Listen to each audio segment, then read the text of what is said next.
যারা বলছিল তারাই ভেনিস হওয়ার মতো পরিস্থিতি তৈরি হয়েছে। দেখুন, আমি আপনাদেরকে এখানে দাঁড়িয়েই বলেছিলাম যে খুব বড় চ্যালেঞ্জ নিয়েছে নির্বাচন কমিশন 2 ফেজে ভোট করে। যদি শান্তিপূর্ণ ভোট করে এটা ঐতিহাসিক ভোট হবে, আর সেটা হয়েছে। চাইলে প্রশাসন অনেক কিছু করতে পারে। কালকে শুধু জ্ঞানেশ কুমার নয়, সেন্ট্রাল ফোর্স তো তাদের ডিউটি করেছে। পশ্চিমবাংলা পুলিশেরও বডি ল্যাঙ্গুয়েজ চেঞ্জ হয়ে গেছে। তারাও চাইছেন যে আমাদের সুযোগ দেওয়া হোক, আমরাও করে দেখাবো। আমার মনে হয় সেই সুযোগটা জনতা তাদের দেবে। পুলিশের বডি ল্যাঙ্গুয়েজ চেঞ্জ হওয়া, এটা কি মর্নিং শোজ দ্য ডে? এক প্রকার তাই, কারণ পুলিশই সবচেয়ে বেশি পাবলিক কন্ট্যাক্ট করে। পাবলিকের গালাগালিও খায়, পাবলিকের মারও খায়, ভালো কাজে প্রশংসাও পায়। কারণ তারা আগে থেকে বুঝতে পারেন যে কি হতে যাচ্ছে।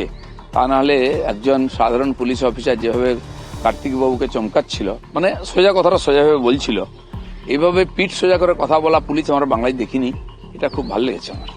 আমাদের মন্ত্রিসভা নিয়ে বিস্তর ফেসবুক চর্চা হচ্ছে, জল্পনা হচ্ছে, এই মন্ত্রী ও ওই মন্ত্রী। আপনি বিষয়টা কতটা সিরিয়াসলি নিচ্ছেন? আমি মিডিয়ার সোশ্যাল মিডিয়ার চর্চা করি না।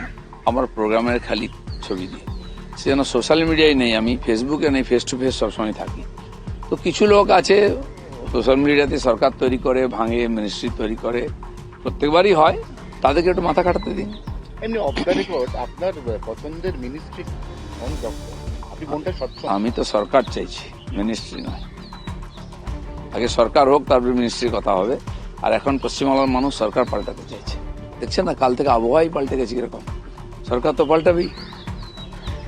এবার প্রশ্ন হচ্ছে যে রাজ্যে এরপরে ভাবনা চিন্তা চলছে এক দফাতেই নির্বাচন সেরে যাবে। অর্থাৎ পশ্চিমবঙ্গ তার যে টিপিক্যাল দাগ, 8 দফা 7 দফা অশান্তি, লাশ পড়ে যাওয়া, রক্ত ঝরে যাওয়া, পশ্চিমবঙ্গ এটা থেকে কালকে বেরিয়ে আসতে পেরেছে।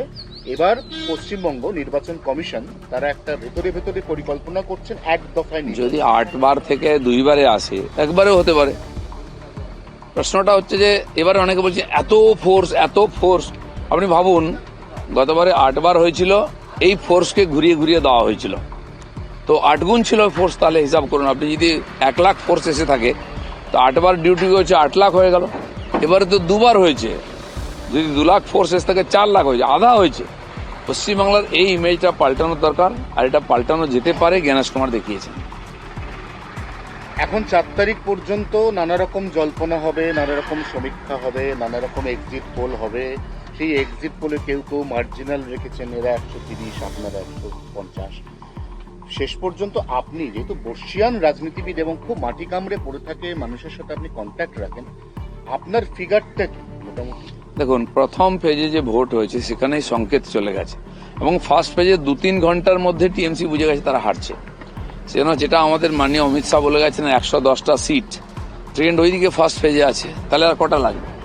সেকেন্ড পেজও ঠিক সেই একইভাবে। কলকাতাতে 88% ভোট পড়েছে, ঐতিহাসিক। বাকি জায়গায় তো 90%, 85% হতো, সেটা 90-র উপরে গেছে। তো পশ্চিমবাংলার ভোটের যে ট্রেন্ড সেটা বলে দিয়েছে পরিবর্তন হচ্ছে। সেই জন্য আমি যেটা আগেও বলেছি, এখনও বলছি, সাফিসিয়েন্ট মেজরিটি নিয়ে সরকার আসবে। আর সাধারণ মানুষ বলছে, পুলিশ থেকে পাবলিক, গ্রাম থেকে শহর, যুবা থেকে মহিলা, সবাই পরিবর্তনের কথা বলেছে। তাদের ব্যবহারে তাই চুপচাপ ভোট দিয়েছেন। বিহারে যেটা হয়েছিল, শেষ সপ্তাহ পর্যন্ত লোকে বুঝতে পারেনি কে জিতবে, চলো চা হচ্ছে। এখানেও তাই হচ্ছে।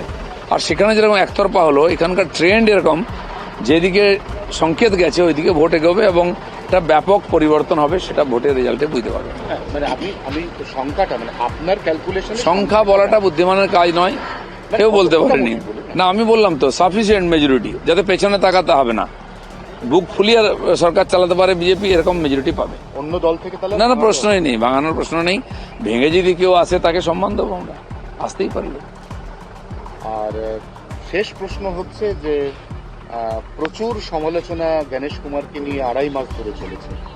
যবে থেকে এসআইআর শুরু হয়েছে তবে থেকে একটা এমন দিন নেই যেখানে রাজ্যের শাসক দল, অর্থাৎ এই মুহূর্তেও যারা শাসক দল, তারা তাকে ক্রুশবিদ্ধ করতে শুধু বাকি রেখেছেন। না, দেখুন, আপনি একটা শাসক দল 15 বছর রাজত্ব করলো, তার কাছে কোনো ইস্যু নেই। যেদিন থেকে এসআইআর নাম এসছে, শুরু হওয়ার 1-1.5 মাস আগে থেকে এসআইআর করতে দেবো না, এটা হচ্ছে ইস্যু মমতা ব্যানার্জির। এই এসআইআর গন্ডগোল, এই নাম কেটে দিল, বিএলওদের হঠাৎ করে ইউনিয়ন তৈরি করে বিরোধিতা করা, ঘেরাও করা, জ্ঞানেশ কুমারকে কালো পতাকা দেখানো, গো ব্যাক বলা, তিনি কিন্তু নড়েননি, তিনি করেছেন।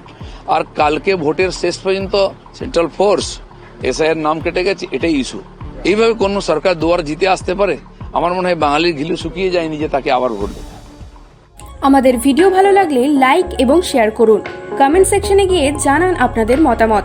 আরও ভিডিও পেতে আমাদের চ্যানেল সাবস্ক্রাইব করুন এবং প্রতি মুহূর্তে খবরের আপডেট পেতে প্রেস করুন বেল আইকন।